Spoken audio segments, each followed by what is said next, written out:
Guys, nakam nagaa jirtu fayyaa keessanii. Ani nagaa gooti. Na baga nagaa taatanii nagaa fi jaalalli kabajni guddoo sin jirtanitti sin haqa'u. Har'ammoo wanta tokko fiidha kanan gara keessan dhufeen ispaane. Almost yeroo baay'ee irra deddeebiin dubbata. Argaa YouTube kana banadee ji'a shan wajjii afurii fantii mara irratti jechuun barbaade interestii koo yookaan fedhii gosa guddaadha. Sanarratti namoonni sappoortii gaafan jedhu akka subscribe godhanii channel dhaabbatan yeroo lama sadii irra deebi'ee dubbadara. Ijoolleen keenya namoonni baay'een viidiyoowwan ilaaltu garuu subscribe naa gochaa hin jirtanii baay'een jaalladha subscribe naa godhanii wanta kan biraas hin rakkisu. Anaha akkasin naa godhan barbaada.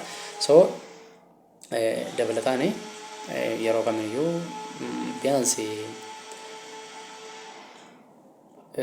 irratti hojjechuudha fedhiin koo yoo ta'u kanarratti akkasumallee kwaaltii isaa eegi maal godhee wantoota garaagaraa mijeeffachaa jira isa gara boodatti itti nufa garuu amma wanti isinirraa barbaadu wanta qofa innis maal subscribe naaf gochuudhaaf viidiyoo kan vaayiraalii naaf bu'uufi viiwusaa akkanaa dabalu naaf gochuudha jechuudha kanan isinirraa barbaadu kanaaf yeroo kamiyyuu kaffaltii isinirraa hin barbaadu wanta kan biraas isinirraa hin barbaadu viidiyoon maxxanfadhu qofa akkasii subscribe share like godhanii hiriyoota keessatti akkasii share naa godhanii biyaansi 225 kana yookaan 225 kana tokko ji'a lama qofaadha natti fakkaata kana ta'e ji'oota lamaan kana keessatti utuma 1,000 galee swap amma fakkeenyaaf taayimii wata shaaworii 4,000 naamni subscribe tokko wata shaaworiin koo almost 4,000 caaleera sa'aatii 5,000 fi saawoliin qaba garuu moonni subscribe guuttachuu hin dandeenye kan ammoo Tuna gotanii wanta isinitti himuun qabu salphaadha.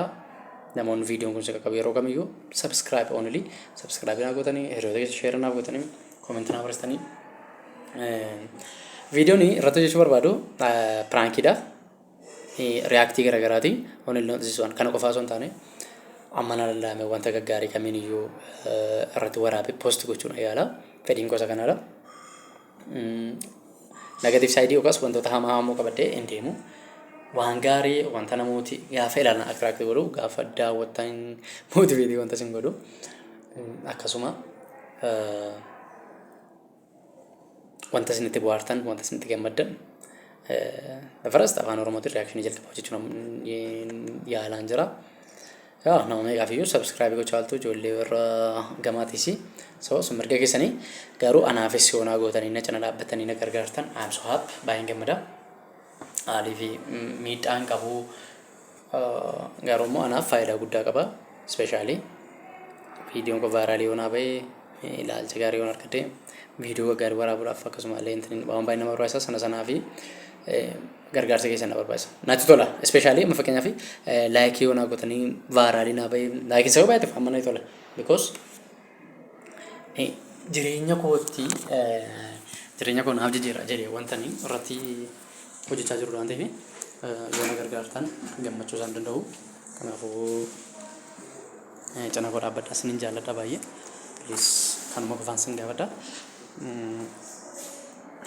Adaraa keessan subscribe naa godhaa share naa godhaa hiriyoota keessatti naa daddabarsaa wanta dandeessan kamiyyuu jira namoota amantan maalatu hiriyoota isinitti iddoo jiran hunduma isaanii irratti viidiyoo koo gaafa isin bira ga'umsa kana subscribe godhatanii share akkasitti naa gootan kabajaa fi jaalala guddaadhaan isin gaafadha. Sanarraa darbee gaafa akkaataan iskeejuwaalii yookaan akkaataa viidiyoo hojjechuu barbaada jiru inni gabaabaa torban tokko keessatti guyyoota 2 hanga 3dha kan hojjechuu barbaada jechuudha. Kanaafuu yeroo sana isin yeroo hundumaa irratti hojjedhu jechuudha akka isin bira ga'uu fi yoo ittiin like naa gootanii support naa gootan I'm so happy baay'een gammada. Kanaafuu ijoolleen Oromoo taatanii viidiyoon kun qaqqabu kamiyyuu toltanii saalaan sabaan achi lagisaa gandisaa manaan jedhe akkasuma sana dhaabbatanii barbaada isiniin jaalladha godhaachuwaallee bakkaachuu subscribe naa godhaa subscribe share like kana gootan kabaja guddaadhaan isin gaafadha. Amma viidiyoo kan biraa walitti arginutti kan agarnaa tura hojii hootadheen hojjechuuf yaalaan jira waan ta'eef gargaarsa keessan barbaada na gargaaraa isiniin jaalladha guyyaa gaarii qabaadha.